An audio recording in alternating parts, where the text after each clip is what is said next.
Dick Warren, another edition of the Coaching Show today. Very exciting day. It's July 3rd, and we're here in studio with our guest, Thomas Crane. Tom is an international consultant, facilitator, author, and speaker whose passion and book, The Heart of Coaching, is focused on changing people's mindsets, especially the mindsets of leaders, from the boss of people to the coach for people. We should also put a shout out to those of you in the Middle East. Cairo going through some unrest today, top of the news today. So as we get ready to celebrate our independence here in the USA, we're experiencing some people dealing with their own independence across the world. Any thoughts about that, Tom? You want to weigh in on your international... Well, it's obviously a very precarious situation. I feel for the pain everybody's involved in with the turmoil they're going through, loss of life. It's just amazing to watch. I think the people that are involved in the protesting and the active attempt to remove their president are feeling very heartened. The fact that this is working, I heard today that they're pretty excited about it. So that's good in that sense. I think when the Beatles wrote Revolution Number 9, it was just a number. They didn't actually mean, it wasn't an instruction manual. Correct. A lot of revolution there.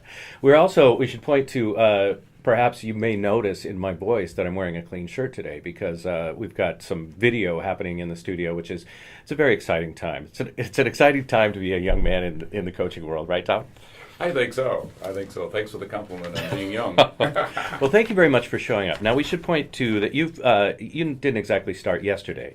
You've been around leadership for a long time. Give us some of the highlights of your history. Well, thank you.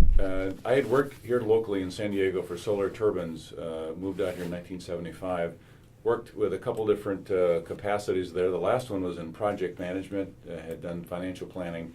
I wanted to work with people and leaders and teams because the work they were doing in terms of team dynamics, leadership effectiveness, how they communicated, the kind of role modeling they were doing was fascinating to me.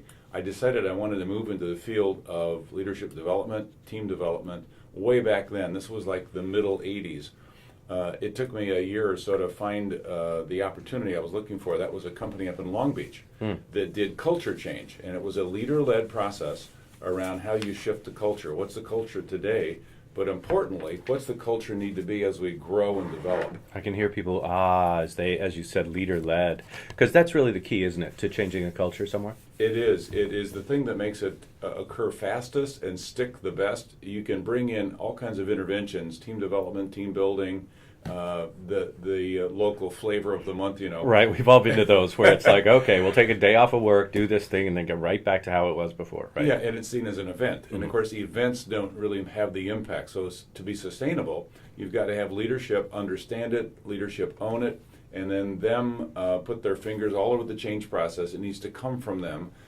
And then they lead it. So they model the new ways of interacting. So as it relates to coaching, the leader needs to be the most effective at coaching, the most committed to it, and show up coachable.